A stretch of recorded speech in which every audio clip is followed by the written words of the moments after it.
Hello there, weary traveler, and welcome to this quiet corner of history. Before we begin our journey into the life of Vlad III, known to history as Vlad the Impaler, I want to extend a warm greeting to you, dear listener. Whether you're nestled under the covers, ready to drift off to sleep, or simply looking to unwind with some calm historical storytelling, I'm so glad you've chosen to join me tonight. If you don't mind, I'd love to know where in the world you're tuning in from and what time of day it is for you right now. Feel free to leave a comment and let me know. It's always such a delight to see the diverse community of history enthusiasts gathered here. And if you enjoy this style of calm, immersive tales from the past, go ahead and click that subscribe button so you don't miss the next installment. But for now, let's allow the stresses of the modern world to melt away as we travel back to a time long ago, to the land of Wallachia, where the life and deeds of Vlad III cast long, dark shadows across history. A man whose cruel methods and mysterious legend would one day inspire the world's most famous fictional vampire, Dracula. Welcome, dear listener, as we begin our slow, immersive journey into a world long past, to the lands of Wallachia in the 15th century. Nestled between the mighty Danube River and the dense Carpathian Mountains, Wallachia was a land of rugged beauty, wild forests, and harsh winters. Its people lived under the constant shadow of powerful neighbors, chief among them the expanding Ottoman Empire to the south, ever vigilant and often threatening in its intentions.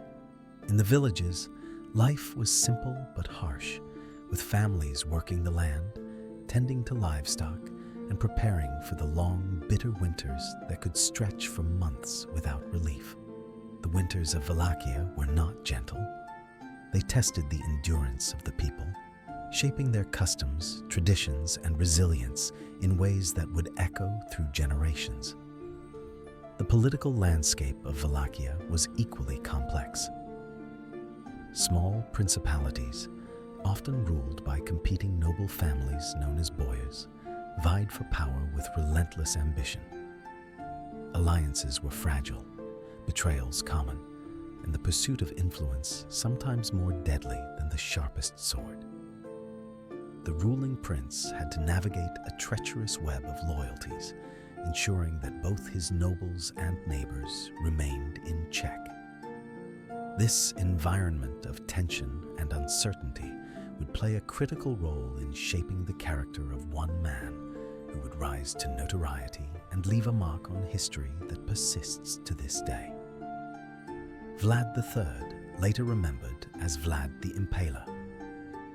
The broader European context also influenced Wallachia. The 15th century was a time of great change and upheaval across the continent.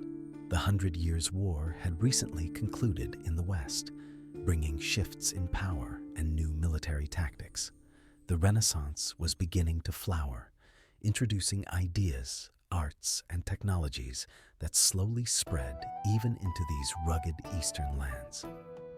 Yet for Wallachia, the immediate concerns were survival and defense, and the local people were acutely aware of the pressures from the Ottomans and neighboring Hungarian territories.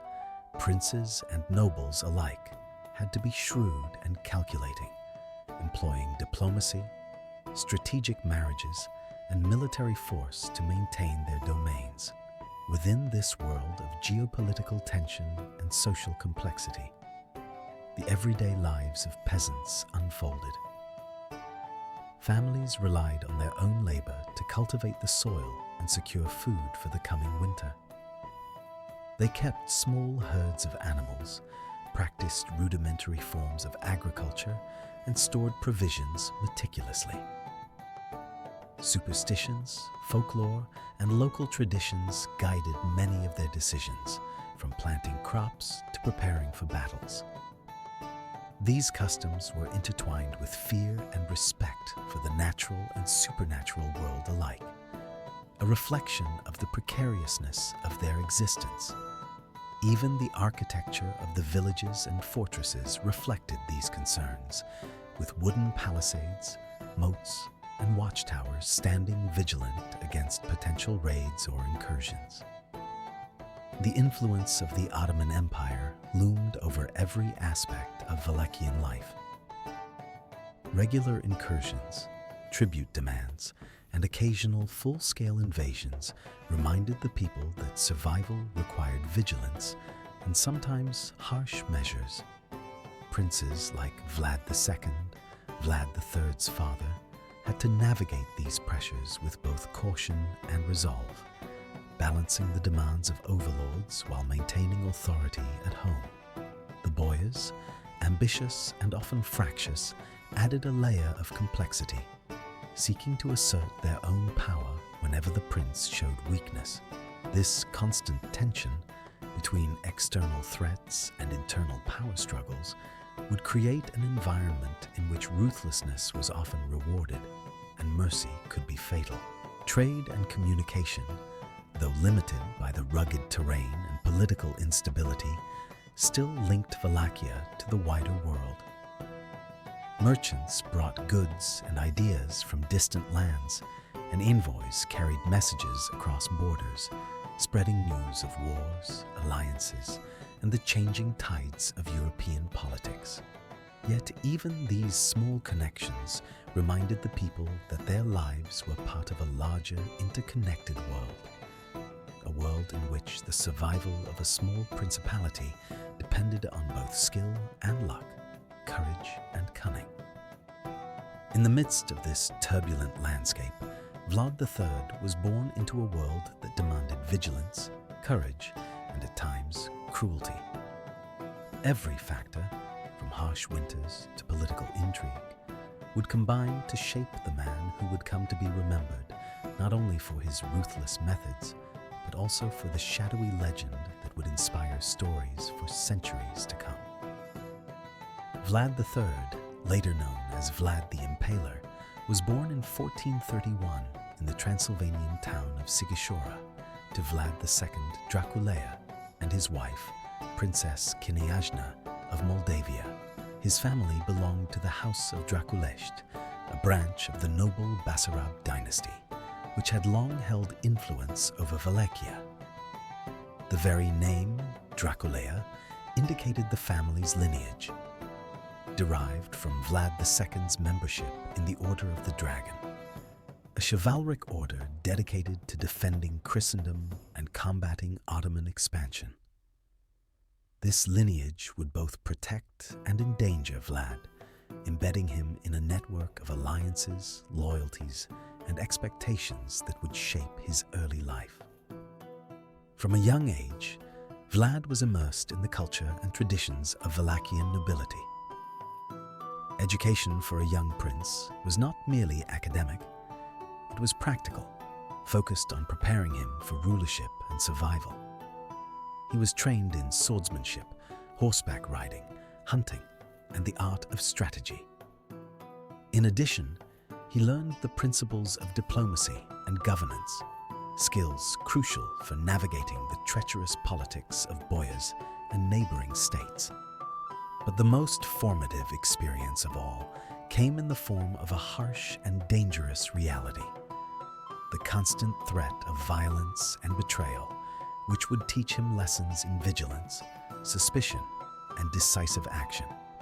When Vlad was still a child, around the age of 12, he and his younger brother Radu were taken as hostages by the Ottoman Empire, a common practice used to ensure the loyalty of Wallachian rulers. Held in Adrianople, modern-day Edirne, Turkey, Vlad and Radu were immersed in a foreign culture, required to adapt to different customs, languages, and expectations. While Radu would become known for his more compliant and diplomatic nature, Vlad's experiences hardened him, instilling a deep awareness of power, threat, and survival. He observed both the might of the Ottoman forces and the precariousness of human life, lessons that would later manifest in his ruthless tactics as a ruler. During this time, Vlad was also exposed to education beyond mere martial training. He learned Ottoman military organization, administrative practices, and the nuances of court life, knowledge that would later give him strategic advantages when he returned to Wallachia. However, the psychological impact of being a hostage in a foreign court, witnessing the execution of enemies, and experiencing isolation from his homeland left a profound mark.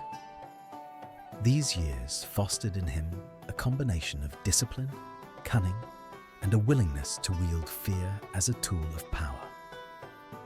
Despite these hardships, Vlad maintained a strong sense of identity and connection to his homeland.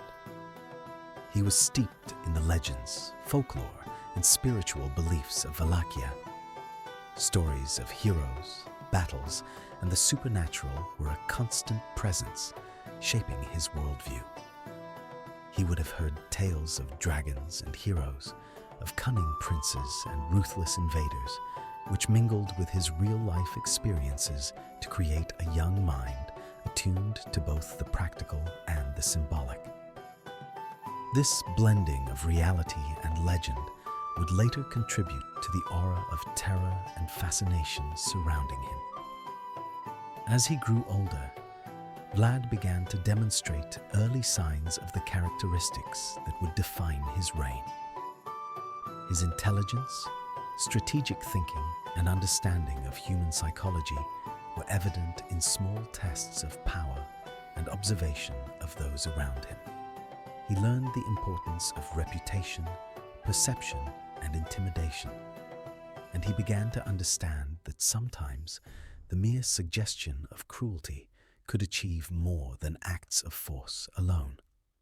In these formative years, the seeds of both the man and the legend that would inspire tales of Dracula were firmly planted, nurtured by a world that demanded resilience, cunning, and at times, ruthlessness. Upon returning to Wallachia as a young man, Vlad III found himself stepping into a principality fraught with danger, intrigue, and unrelenting political tension. The Boyars, powerful and ambitious noble families, had grown accustomed to acting with near impunity during periods of weak rule.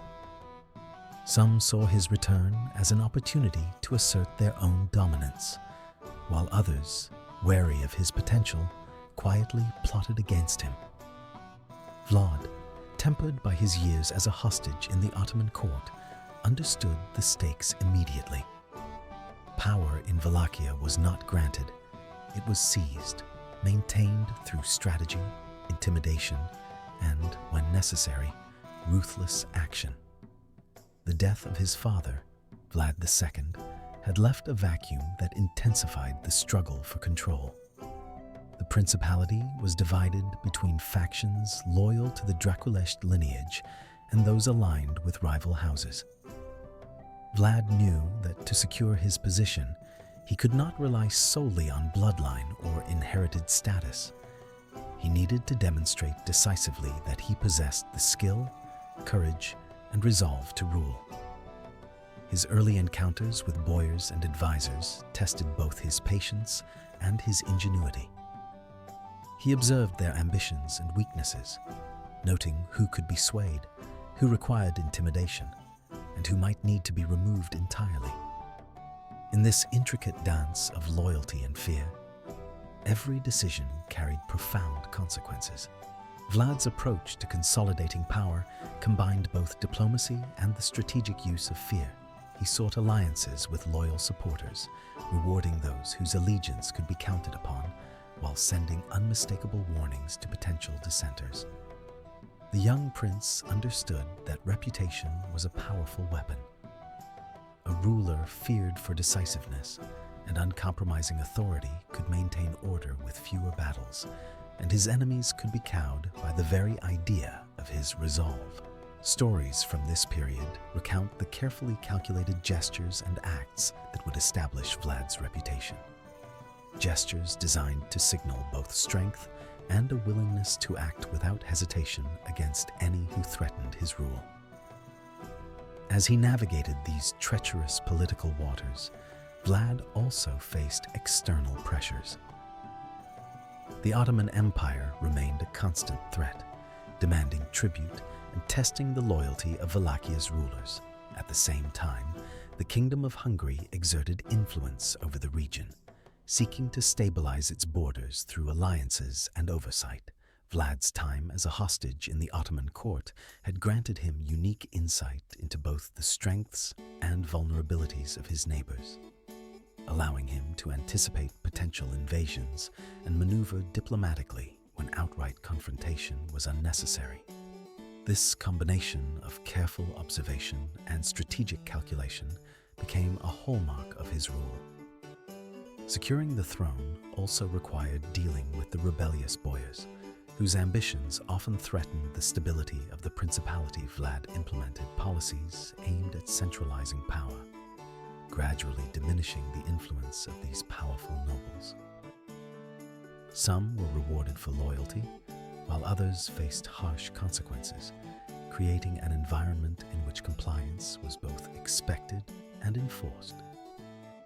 These actions, while sometimes viewed as extreme, were part of a deliberate strategy to unify Wallachia under strong, decisive leadership. Vlad understood that a ruler who hesitated or showed leniency in the face of betrayal risked chaos, civil war, or even deposition. In these early years of Vlad's reign, he began to experiment with methods that combined governance with psychological warfare. He employed displays of discipline and strict justice to demonstrate that treachery would not be tolerated. His enemies, aware of his reputation for ruthlessness, were often intimidated into submission without the need for direct confrontation. In addition to securing loyalty through fear, Vlad also showed moments of calculated benevolence, rewarding those who supported him, and demonstrating that service to the principality could bring tangible benefits. This careful balance of terror and reward created a system of governance in which power was unmistakably concentrated in the hands of the prince. The young ruler's understanding of human nature and political dynamics deepened with each encounter and challenge. He observed patterns of behavior, learned the nuances of persuasion, and honed his ability to make rapid, effective decisions in moments of crisis. Each experience, from negotiating with boyars to planning responses to potential Ottoman incursions, contributed to the development of a leader who would become both respected and feared. Vlad's ability to blend intellect, observation, and calculated action became the foundation upon which he would construct a reign marked by extraordinary firmness and, at times, extreme measures. By the time Vlad III had firmly secured his position, he had transformed from a young prince shaped by foreign captivity and early education into a ruler who embodied the harsh realities of Wallachian politics. His early reign set the stage for the legendary actions and decisions that would follow.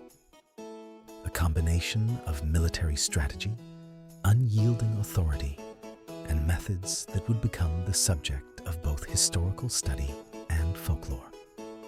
In this period, the seeds of Vlad the Impaler's infamous reputation were sown, rooted in experiences that demanded vigilance, intelligence, and a willingness to act decisively in a world where hesitation could be fatal.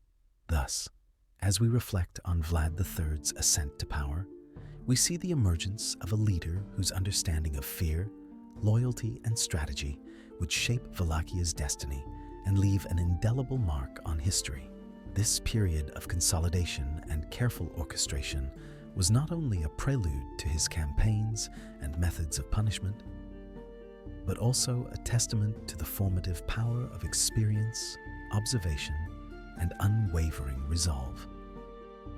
As Vlad III solidified his power in Wallachia, the principality's precarious position between powerful neighbors necessitated a ruler capable of decisive military action. The Ottoman Empire, with its vast armies and expansionist aims, remained the constant threat, while neighboring Hungary watched cautiously, ready to intervene to maintain regional balance.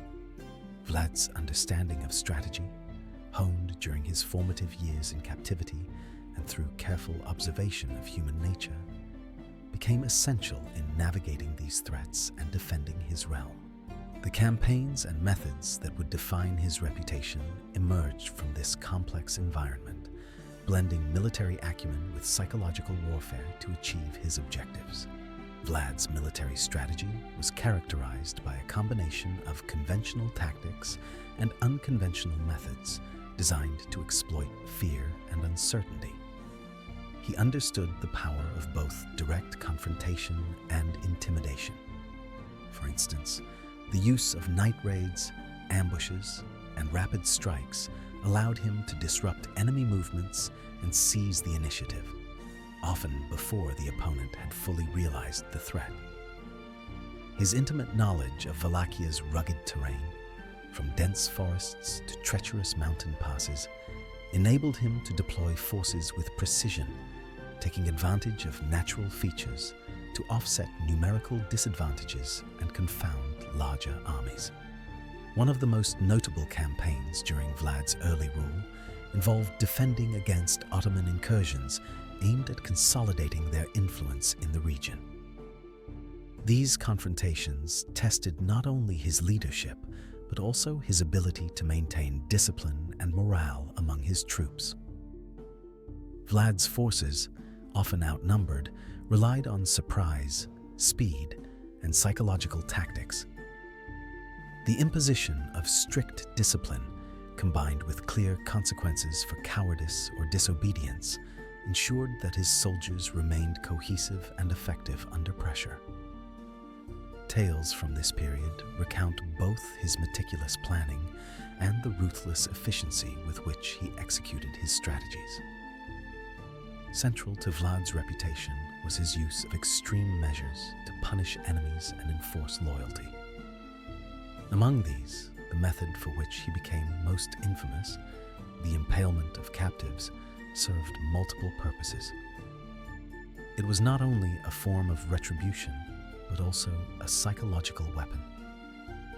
The visual horror of impalement, carefully displayed along routes or near fortifications, instilled fear in both foes and potential traitors, often preventing rebellion without the need for direct engagement.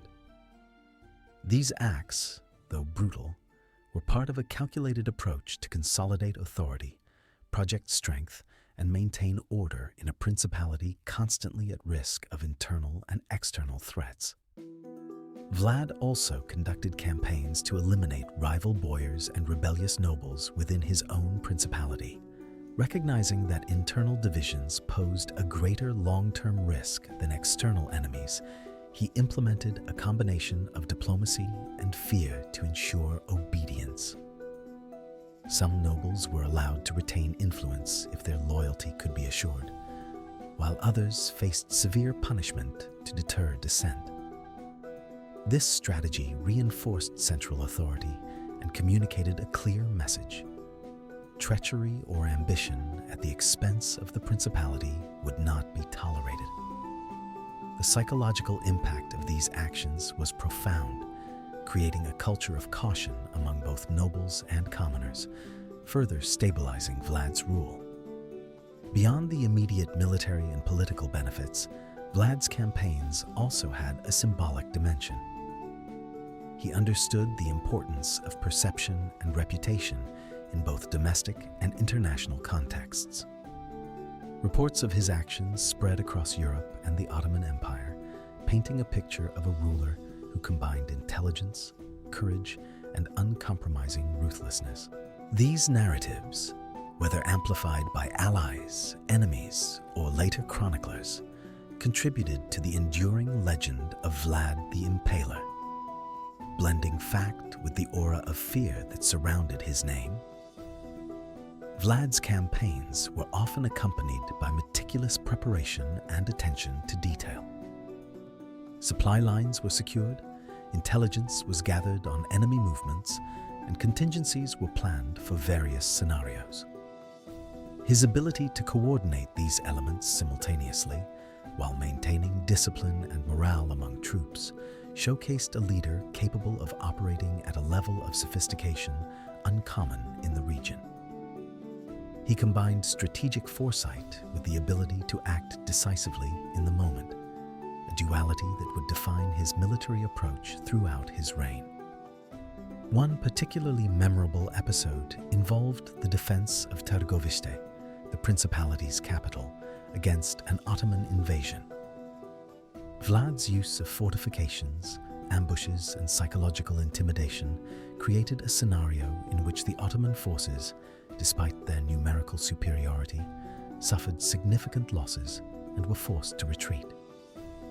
The display of impaled captives along key approaches amplified the effect, demonstrating that resistance was met not only with military might, but with a form of justice that left no doubt about the consequences of aggression or betrayal.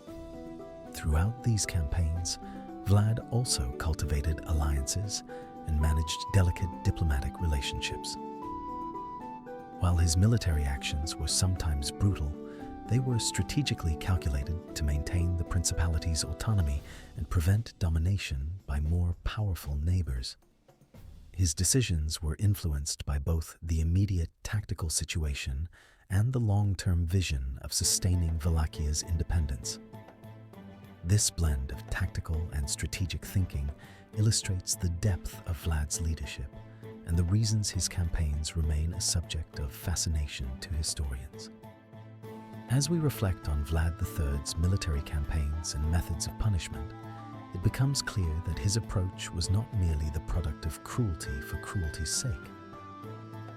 Each act, each decision, was informed by a deep understanding of human behavior, power dynamics, and the precariousness of life in 15th century Eastern Europe. The combination of strategic brilliance and psychological warfare allowed Vlad to defend his realm, consolidate power, and leave a legacy that continues to intrigue and horrify centuries later. In this period, the image of Vlad the Impaler, the feared and formidable ruler of Wallachia, was cemented, and the tales of his campaigns and punishments would grow, intertwining with folklore and eventually inspiring the creation of the legendary Dracula. As Vlad III's reign continued, the weight of power and the relentless threats from both external and internal adversaries shaped his later years. Having established a reputation for ruthlessness and strategic brilliance, Vlad faced the ongoing challenge of maintaining control over Wallachia, a principality constantly under pressure from the Ottoman Empire and neighboring Hungary. The landscape of Eastern Europe remained turbulent, with shifting alliances, opportunistic boyars, and the constant specter of invasion requiring vigilance at all times. In his later years, Vlad focused on consolidating his authority and securing the future of his lineage. His rule, though marked by harshness, was also characterized by careful governance. He reinforced fortifications, improved administrative systems, and ensured that key territories were firmly under his control. The prince understood that the legacy of a ruler depended not only on military victories, but also on the stability and prosperity of the realm. Vlad's actions during this period reflect a leader balancing the demands of power with the practical needs of governance, demonstrating that even the most feared figures often act with deliberate intention and foresight. The ever-present threat of Ottoman aggression continued to shape Vlad's policies. Skirmishes and raids were frequent, and Vlad's experience in Ottoman captivity provided him with insight into their military strategies and potential vulnerabilities. Utilizing these insights, he orchestrated defenses and countermeasures designed to protect Wallachia from both large-scale invasions and smaller disruptive attacks. His emphasis on intelligence gathering and strategic deployment of forces reflected a deep understanding of military science and human behavior, further reinforcing his reputation as a formidable and calculating leader. Despite his focus on governance and defense, Vlad's reputation for cruelty remained a constant theme in the narratives of his reign. Tales of impalements and other severe punishments continued to circulate, both within Wallachia and beyond its borders. These stories served multiple purposes, reinforcing loyalty, deterring rebellion, and projecting strength. While modern audiences may view these actions as excessively harsh, they were, in Vlad's perspective, essential tools to maintain order and ensure survival in a volatile and dangerous environment. Vlad's final years were also marked by continued political maneuvering. Relations with Hungary and other neighboring powers required careful attention, and the prince navigated these dynamics with the same strategic acumen that had defined his earlier campaigns.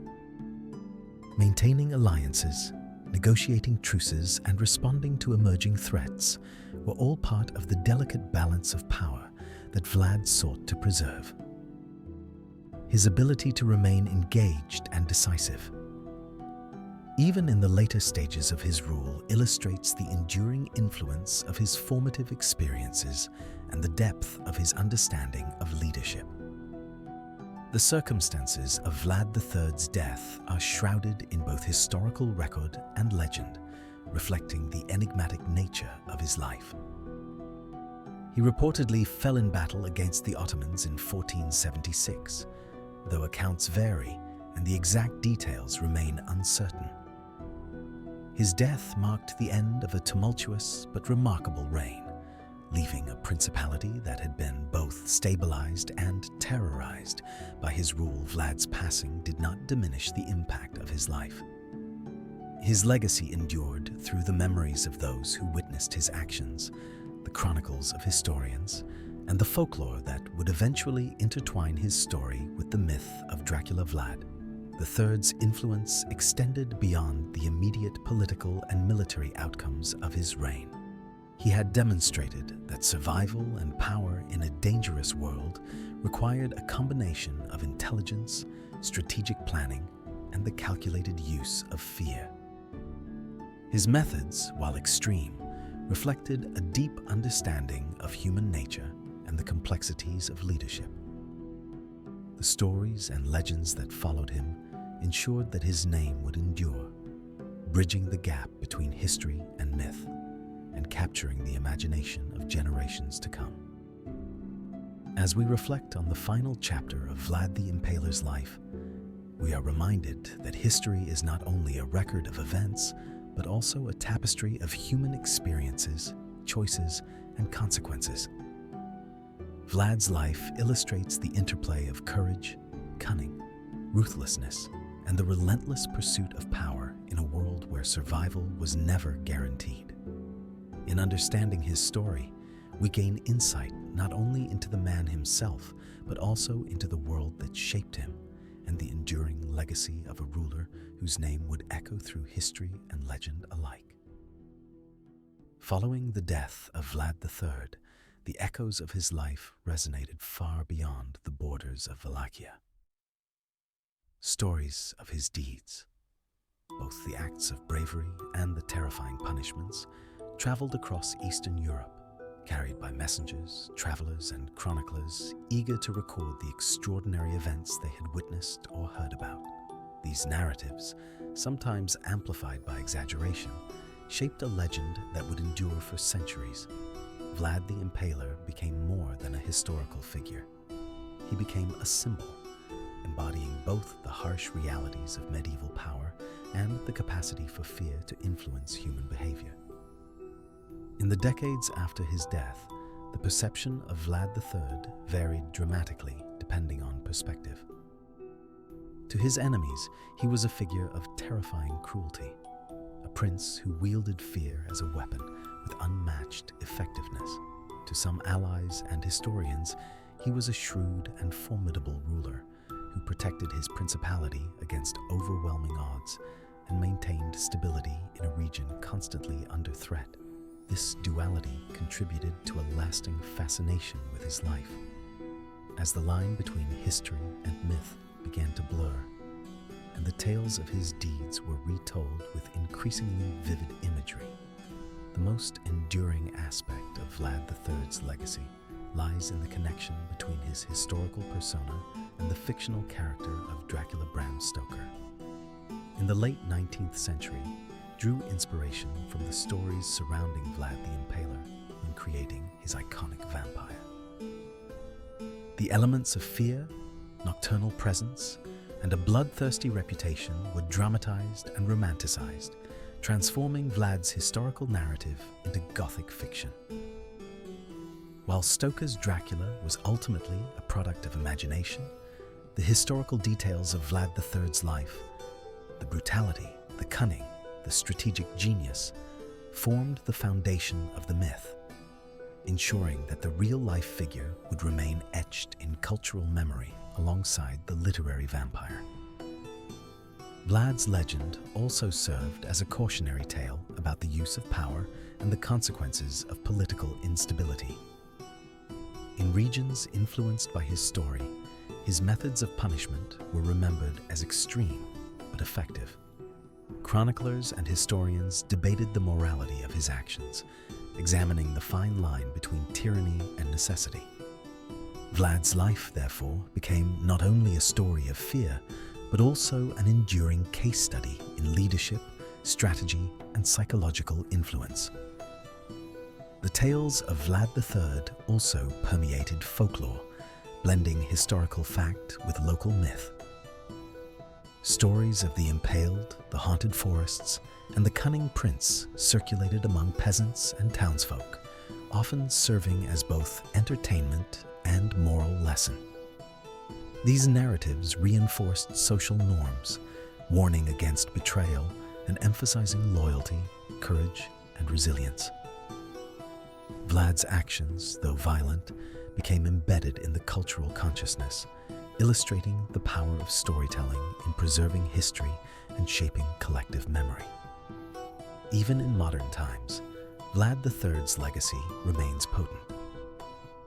Historical studies continue to explore his life, analyzing primary sources, chronicles, and archaeological evidence to separate fact from fiction. At the same time, popular culture has embraced the legend, with films, television series, novels, and video games drawing on his story to captivate audiences worldwide. The enduring fascination reflects not only the sensational aspects of his life, but also the complex interplay between history and myth, demonstrating how human imagination can transform real events into cultural icons. In reflecting upon the legacy of Vlad III, we see a figure who transcended his historical context, becoming a symbol of both the potential and the perils of power. His life illustrates the ways in which actions, whether of governance, warfare, or punishment, ripple across time, influencing perceptions, narratives, and culture. Vlad the Impaler's story reminds us that history is never static. It is constantly reshaped by those who recount it, by the societies that interpret it, and by the imagination that bridges fact and legend. And so, even centuries later, the name of Vlad III continues to evoke curiosity, fear, and fascination, ensuring that the shadows of his deeds linger long after his time. To understand the world in which Vlad III lived and ruled, we must explore the broader culture and society of Wallachia. During the 15th century, the principality was home to a complex social structure where nobles, clergy, and peasants each had distinct roles and responsibilities, yet were interconnected through obligations, traditions, and daily life. For the common people, life was a delicate balance between survival and community, shaped by the harshness of the land, the climate, and the constant presence of political instability. Villages in Wallachia were often small, surrounded by dense forests and rugged hills. Homes were typically constructed of wood, with thatched roofs and hearths that provided both warmth and a central gathering point for family life. Farming and animal husbandry was central to survival, with families cultivating grains, vegetables, and raising livestock. These activities were labor-intensive, requiring cooperation and careful planning, particularly in anticipation of the long, bitter winters that could threaten food security. The rhythms of daily life were dictated by the seasons, and traditions developed around agricultural cycles, festivals, and religious observances. Religion played a pivotal role in the lives of Wallachians, providing both spiritual guidance and social cohesion. The Orthodox Church was central, influencing moral codes, education, and communal rituals. Church holidays, ceremonies, and local saints' days punctuated the calendar, offering moments of reflection, celebration, and community bonding. Monasteries often served as centers of learning, record-keeping, and charity, providing education for the sons of noble families and support for the poor. Faith was intertwined with everyday life, shaping both the internal and external conduct of individuals and communities. Among the boyars, or noble families, social life was more elaborate and politically charged. Nobles lived in fortified houses or castles and wielded significant influence over the peasantry and local governance. Their wealth and status were reflected in dress, household possessions, and the maintenance of retinues of armed men. Social interactions among the boyars were often laced with political maneuvering, as marriages, alliances, and displays of loyalty could strengthen or weaken a family's position. These intricate social dynamics required keen awareness, strategic thinking, and sometimes ruthless measures, echoing the environment that Vlad III had to navigate and ultimately dominate folklore. And superstition were integral to the cultural landscape, influencing perceptions of the natural and supernatural. Tales of spirits, monsters, and mysterious happenings were commonly shared, blending with moral lessons and cautionary tales. For the common folk, these stories served as both entertainment and guidance, reinforcing communal values and warning against danger or betrayal. Vlad III himself was both shaped by and contributed to this environment, as his legendary reputation intertwined with local myths, blurring the boundaries between historical deeds and storytelling, trade, and communication. While limited compared to Western Europe, connected Wallachia to broader economic and cultural networks. Merchants brought goods, ideas, and news from neighboring regions, influencing local markets, fashions, and technologies. Towns such as Targoviste, the capital, became hubs of activity where economic transactions, political discussions, and social gatherings occurred. Despite the constant threats from external powers, these urban centers reflected the resilience and adaptability of the Wallachian people. Balancing commerce, defense, and governance, education, and knowledge were also shaped by social standing. While peasants learned practical skills necessary for survival, the children of noble families received instruction in literacy, governance, military tactics, and diplomacy. This education prepared them to navigate the complex political landscape and maintain authority over their lands and subjects. Vlad III's own upbringing reflected this balance, combining rigorous practical training with exposure to the broader political and cultural realities of Eastern Europe. Overall, the society and culture of Wallachia were deeply interwoven with the challenges of geography, climate, and politics. The daily lives of its people, from the humble peasant to the powerful boyar, were defined by survival, loyalty, and community. Vlad III's rule emerged from this rich and complex backdrop, and his actions cannot be fully understood without appreciating the society he inherited and the pressures that shaped both his decisions and his enduring legacy. Through the lens of culture and society, we gain insight not only into the world he governed, but also into the enduring fascination with a principality where history and legend intersected so vividly. The political landscape of Eastern Europe during Vlad III's reign was intricate, with Wallachia positioned between two formidable powers: the Ottoman Empire to the south and the Kingdom of Hungary to the northwest. Navigating these relationships required constant vigilance, strategic alliances, and sometimes difficult compromises. Vlad III's diplomatic efforts were as critical to his survival as his military campaigns, reflecting his deep understanding of power, loyalty, and influence in a volatile region.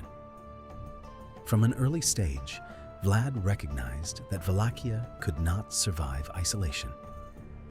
The Ottomans, expanding steadily into the Balkans, demanded tribute and loyalty from neighboring principalities.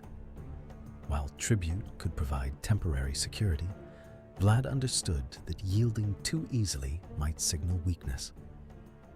Therefore, he sought to balance deference with calculated resistance, paying tribute when necessary, but also preparing defenses and forging alliances to safeguard his principality's autonomy. This delicate equilibrium was maintained through a combination of negotiation, show of force, and psychological strategy. Relations with Hungary were equally complex. The Hungarian crown sought to influence the internal politics of Wallachia, supporting rulers who would align with their interests. Vlad's early interactions with Hungary were marked by cautious diplomacy, leveraging opportunities to secure support when advantageous, while remaining wary of over-reliance on foreign powers. This balance between independence and external alliance was essential, as Hungary could act as both protector and potential adversary depending on the shifting political climate. Marriage alliances played a role in diplomatic strategy, serving both to secure peace and to consolidate influence among neighboring states. While specific details of Vlad's marital and familial negotiations may be obscured by time, it is clear that such alliances were a common tool among rulers of the era. These unions were more than personal relationships. They were instruments of political stability, facilitating communication, fostering loyalty, and sometimes averting conflict through shared obligations and familial bonds. Vlad also maintained direct correspondence and communication with neighboring leaders, employing letters, envoys, and emissaries to convey intentions, demands, or warnings. The content and tone of these communications were carefully calibrated, reflecting both diplomatic etiquette and the strategic need to project strength. Each interaction could influence alliances, trade agreements, and military movements, demonstrating Vlad's meticulous approach to diplomacy and his recognition that perception was as important as reality. While much of Vlad's diplomacy involved negotiation and strategy, it was underpinned by the implicit threat of military action. His reputation for ruthlessness, carefully cultivated through both actual deeds and stories, added weight to his diplomatic position. Enemies and allies alike were aware that defiance could result in swift and severe consequences. This reputation allowed Vlad to negotiate from a position of strength, as the specter of his response could deter aggression even without direct engagement. Internally, Vlad's diplomatic acumen was reflected in his interactions with boyars and influential families within Wallachia. By balancing rewards for loyalty with severe consequences for betrayal, he maintained a unified front that could respond effectively to external pressures. This internal cohesion was essential for projecting stability to foreign powers and ensuring that Wallachia could operate as a credible and independent entity within a contested region. Through these diplomatic efforts, Vlad III demonstrated a sophisticated understanding of the complex interplay between power, perception, and influence. His ability to navigate the treacherous waters of Eastern European politics contributed significantly to the survival and relative stability of Wallachia during his reign. Even in the face of overwhelming external threats, Vlad leveraged strategy, negotiation, and reputation to maintain his principality's autonomy, leaving a legacy that combined both fear and respect, and reinforcing the enduring fascination with his life and leadership. Vlad III's mastery of warfare extended beyond battlefield tactics. It encompassed the strategic use of fortifications, knowledge of terrain, and psychological methods designed to intimidate and disorient his enemies. Wallachhia's landscape, with its rolling hills, dense forests, and winding rivers, provided both opportunities and challenges for a military leader. Vlad's intimate understanding of this geography allowed him to design defensive systems and execute campaigns with precision, often outmaneuvering numerically superior forces. The construction and reinforcement of fortresses played a central role in his defensive strategy. Key strongholds, such as Targoviste, were fortified with walls, moats, and strategically placed watchtowers. These fortifications served not only as defensive bulwarks, but also as administrative centers, symbolizing the consolidation of power and providing safe havens during sieges. Vlad understood that a well-defended stronghold could deter invasion and serve as a base for launching offensive operations, reinforcing the psychological and practical elements of his rule. Beyond the physical fortifications, Vlad employed innovative strategies to exploit natural features for military advantage. Forested areas allowed for ambushes and guerrilla tactics. Rivers could impede the advance of enemy forces, and narrow passes were used to funnel invaders into vulnerable positions. By combining knowledge of the terrain with disciplined troops, Vlad could control engagements, striking decisively while minimizing the risks of conventional open-field confrontations. Psychological warfare was a hallmark of his military approach. Displays of impaled enemies along key routes, the use of deceptive maneuvers, and sudden night attacks created fear and uncertainty in opposing forces. These methods often caused panic before direct engagement, reducing the effectiveness of enemy troops and sometimes achieving victory without significant combat. Vlad's understanding of human psychology, how fear and anticipation could shape behavior, was as integral to his strategy as the positioning of his soldiers or the strength of his fortresses. In offensive operations, Vlad demonstrated remarkable flexibility and ingenuity. He coordinated raids, surprise attacks, and rapid movements to disrupt enemy supply lines and morale. His forces, often smaller but highly disciplined, leveraged speed and precision to compensate for numerical disadvantages. Planning and logistics were crucial. Vlad ensured that troops were well prepared, communication lines maintained, and contingencies considered, reflecting a sophisticated approach to medieval warfare. Vlad's strategies also incorporated intelligence and reconnaissance. Scouts and informants provided crucial information about enemy movements, troop strength, and potential vulnerabilities. This intelligence allowed Vlad to make informed decisions, anticipate attacks, and exploit opportunities with calculated efficiency. The combination of foresight, preparation, and decisive action underscored the depth of his military acumen. Training and discipline of troops were equally important. Vlad imposed strict codes of conduct, emphasizing loyalty, bravery, and efficiency. Troops were expected to perform under pressure and to adhere to orders without hesitation, ensuring cohesion and reliability even in challenging situations. This disciplined approach amplified the effectiveness of his strategies, allowing him to execute complex maneuvers and maintain control over both defensive and offensive operations. Ultimately, Vlad III's approach to warfare and fortification exemplified the integration of strategy, psychology, and terrain.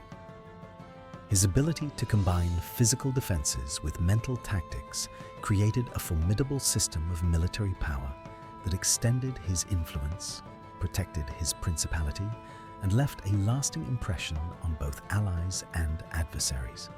Through these strategies, Vlad not only secured Wallachia against immediate threats, but also cemented his reputation as a leader whose intelligence and ruthlessness would echo throughout history. Understanding the personal life of Vlad III provides a fuller picture of the man behind the legend. While history often emphasizes his military campaigns and ruthless methods of punishment, Vlad's familial relationships and domestic life were equally influential in shaping his decisions and legacy. Born into the house of Dracula, Vlad's lineage connected him to a long line of Wallachian rulers, and his familial bonds carried both privilege and heavy responsibilities. Vlad's father, Vlad II, played a significant role in establishing the environment in which the young prince grew. The political intricacies of the court, the alliances and rivalries among boyars, and the constant threat of the Ottoman Empire all formed the backdrop for Vlad's upbringing. His father's experiences, decisions, and eventual downfall imparted crucial lessons about loyalty, power, and survival. Vlad's early exposure to such high-stakes political dynamics prepared him for the challenges he would later face as a ruler of Wallachia's siblings also influenced Vlad's life, as rivalries, alliances, and familial obligations shaped political maneuvering within the principality. Each member of the family represented both potential support and potential threat, and Vlad navigated these relationships with strategic awareness.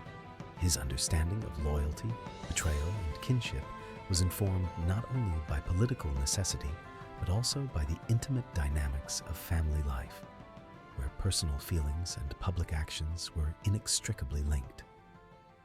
Marriage alliances were essential in consolidating power and securing political stability. Vlad's marital life, while not extensively documented in surviving records, reflected common practices of the nobility, unions designed to reinforce alliances, produce heirs, and maintain influence across noble houses.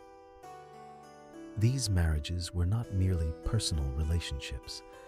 They served as instruments of diplomacy, ensuring that familial bonds could translate into political loyalty and support during times of crisis. Children represented both hope for continuity and responsibility for the future of the principality. By securing heirs, Vlad sought to perpetuate his lineage and protect the Draculesque claim to Wallachia. The upbringing of his offspring involved preparation for both the political and military challenges of rulership. Education, discipline, and exposure to the realities of power were crucial, reflecting the necessity of raising heirs capable of maintaining stability and authority in a turbulent region. The broader extended family also played roles in the political landscape. Uncles, cousins, and in-laws were all part of the network of influence and power that could bolster or threaten Vlad's position. Strategic interactions with these relatives involved careful negotiation, displays of authority, and, at times, the use of intimidation to secure loyalty. Managing these relationships was as much a part of Vlad's governance as military campaigns, illustrating the interplay between family dynamics and political strategy. Despite the often harsh external persona, Vlad's personal relationships influenced his worldview and leadership style. The responsibilities of family, the desire to protect lineage, and the lessons learned from parental and sibling interactions all contributed to the decision-making processes that would define his reign. Understanding Vlad III's familial life provides insight into the complex balance between personal loyalty and political necessity, and reveals the human elements behind the historical figure remembered for his fearsome reputation. Through examining his family and descendants, we gain perspective on how lineage, kinship, and domestic obligations shaped the actions of one of history's most infamous rulers. These elements remind us that behind the legend of the Impaler was a man whose decisions were informed not only by ambition and strategy, but also by the intricate and enduring influence of family. To truly understand Vlad III, one must delve into the psychological makeup that shaped both his extraordinary leadership and his infamous reputation. The combination of his upbringing, experiences in captivity, and the constant pressures of ruling a turbulent principality contributed to a complex personality marked by intelligence, strategic insight, and a capacity for ruthless decision-making. Vlad's early years, including the time spent as a hostage in the Ottoman Empire, had a profound effect on his psyche. Exposure to foreign courts, observation of military tactics, and the awareness of political treachery imbued him with a deep understanding of human behavior and the dynamics of power. This formative period cultivated resilience, vigilance, and a keen sense of the consequences of both action and inaction. The psychological imprint of captivity can be seen in his later insistence on discipline, order, and the use of fear as a tool of governance. A defining feature of Vlad's psychological approach was his perception of fear and respect as instruments of control.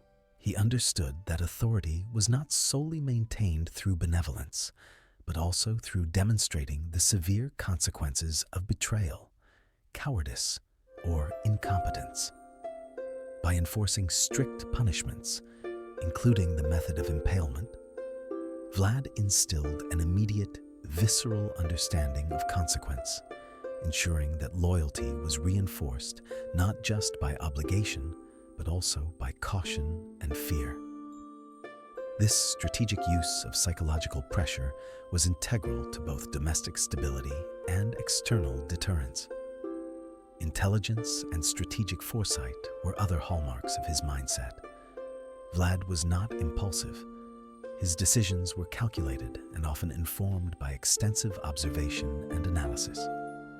He anticipated enemy movements, understood the motivations of allies and rivals, and considered both short-term gains and long-term consequences. This ability to think several steps ahead allowed him to navigate the complex political and military landscape of Eastern Europe, turning potential vulnerabilities into strategic advantages. However, Vlad's psychological profile was not limited to fear and strategic cunning. He also demonstrated a deep commitment to justice, at least as he defined it. Within the framework of his principality, he sought to uphold law and order, protect the innocent from exploitation, and punish those who violated social and moral codes. To modern eyes, his methods may seem extreme, yet within his historical context, these actions reflected a philosophy of accountability and deterrence that was remarkably systematic and consistent. Vlad's psychological resilience was evident in his ability to confront threats, both internal and external, without hesitation. The constant pressures of leadership, rebellions, foreign invasions, and court intrigues required mental fortitude and emotional control. His capacity to act decisively in high-stakes situations, often under severe personal and political risk, illustrates a mind attuned to both strategy and survival. The intersection of fear, intelligence, and resolve formed the core of his psychological makeup, reinforcing his effectiveness as a ruler. Legends and historical accounts alike highlight a duality in Vlad's personality: a ruler capable of extreme cruelty, yet also a protector of his principality and a preserver of order. This complexity continues to fascinate historians and psychologists as it offers insights into the interplay between environmental pressures, personal experience, and leadership behavior. Vlad III's psychology demonstrates how extreme circumstances and formative experiences can shape a leader capable of both remarkable strategy and legendary terror. In exploring the psychology of Vlad III, we gain a deeper appreciation for the man behind the myth. His intellect, strategic acumen, and psychological insight were inseparable from his historical actions. Understanding these elements allows us to contextualize his decisions, recognize the reasoning behind his feared reputation, and appreciate the profound influence of personality in the shaping of history. The mind of Vlad the Impaler remains as compelling and enigmatic as his deeds, offering a window into the intersection of human nature, power, and legend. Vlad III's legacy did not end with his death. Instead, it transformed over centuries, evolving into a cultural and literary phenomenon that continues to captivate audiences worldwide. The figure of Vlad the Impaler became interwoven with myths, folklore, and later, the iconic fictional vampire, Dracula. This transformation illustrates the enduring fascination with his life and the interplay between history and imagination. In Eastern European folklore, Vlad's deeds were retold in numerous tales, emphasizing both his ruthlessness and his cunning. Stories of impalements, strategic victories, and encounters with enemies were passed down orally, often with embellishments that amplified the drama and horror. These narratives served multiple purposes.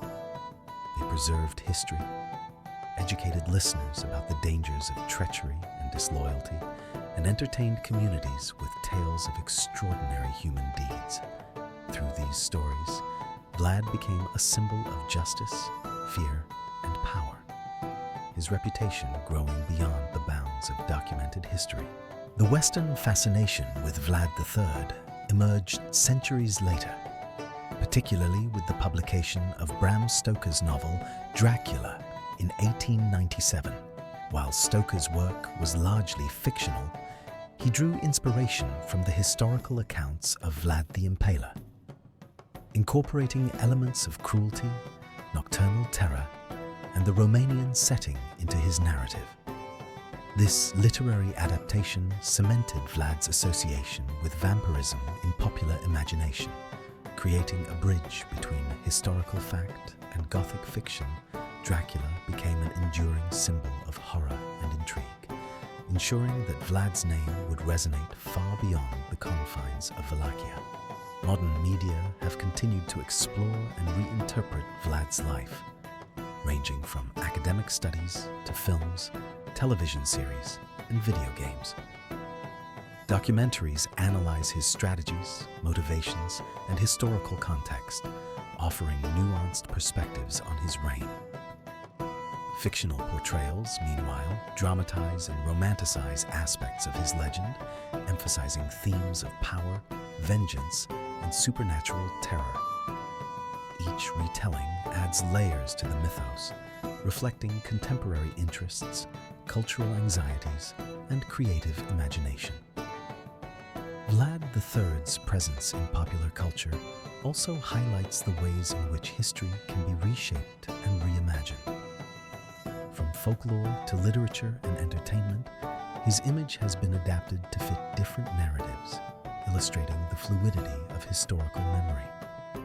While some portrayals emphasize his cruelty, others explore his strategic genius, psychological complexity, or role as a protector of Wallachia. This multiplicity of interpretations demonstrates the enduring relevance of his story and the fascination it inspires. Educational platforms and museums have further contributed to Vlad's modern legacy, providing historical context, archaeological findings, and critical analysis. Visitors can explore exhibits detailing his life, military campaigns, and cultural impact, offering a more comprehensive understanding of the man behind the legend. These resources help balance the sensationalized narratives with historical evidence, fostering informed engagement with his story. In conclusion, Vlad III's life and legend have transcended time, blending history, folklore, and popular culture into a rich tapestry that continues to captivate audiences. His influence extends from the medieval battlefields of Wallachia to the pages of Gothic literature and the screens of modern media. By examining Vlad in the context of culture and imagination, we appreciate not only the historical figure, but also the enduring power of narrative to shape collective memory. The story of Vlad the Impaler remains alive, a testament to the profound ways in which history, myth, and human fascination intertwine, ensuring that the shadows of his deeds linger across centuries and around the world. As we draw this journey through the life and legacy of Vlad III to a close, let us take a moment to reflect on the complexities of history, the nuances of power, and the enduring resonance of human stories. Vlad the Impaler was a man shaped by his times, a ruler navigating a world of uncertainty, intrigue, and constant threat. His actions, whether acts of strategic brilliance or ruthless punishment, were inseparable from the context in which he lived and governed. Throughout his life, Vlad demonstrated remarkable intelligence, psychological insight, and unwavering determination. His campaigns and governance strategies reflected not only a desire to maintain control and protect his principality, but also an understanding of the human psyche, where fear, respect, and loyalty could be leveraged to achieve stability. The delicate balance between cruelty and justice, terror and order, defined his reign and left a legacy that would echo far beyond the borders of Wallachia. Yet, Vlad III's story is more than a chronicle of battles and punishments. It is also a narrative about culture, society, and the ways in which history is remembered and transformed. His life intertwined with folklore, literature, and popular imagination, creating a bridge between historical fact and enduring myth. From the tales told by villagers to the Gothic pages of Bram Stoker's Dracula, Vlad's influence persists, illustrating the power of narrative to shape perception across centuries. As we close our exploration, we are reminded that history is not merely a series of events, but a tapestry of human experiences, choices, and consequences. The life of Vlad III invites us to consider the complexities of leadership, the moral ambiguities of power, and the ways in which individuals can leave lasting impressions on the world, for better or worse. Thank you, dear listener, for joining this journey into the past. Whether you've listened while resting, reflecting, or simply enjoying the unfolding story, may the tales of Vlad the Impaler inspire a deeper understanding of history and the human condition. Thank you, dear listener, for joining this journey into the past. Whether you've listened while resting, reflecting, or simply enjoying the unfolding story, may the tales of Vlad the Impaler inspire a deeper understanding of history and the human condition. And as you drift into your own world, may the echoes of these stories remind you that the past is always present in the lessons, myths, and legacies it leaves behind. Sleep well, and until our next journey through the quiet corners of history, good night.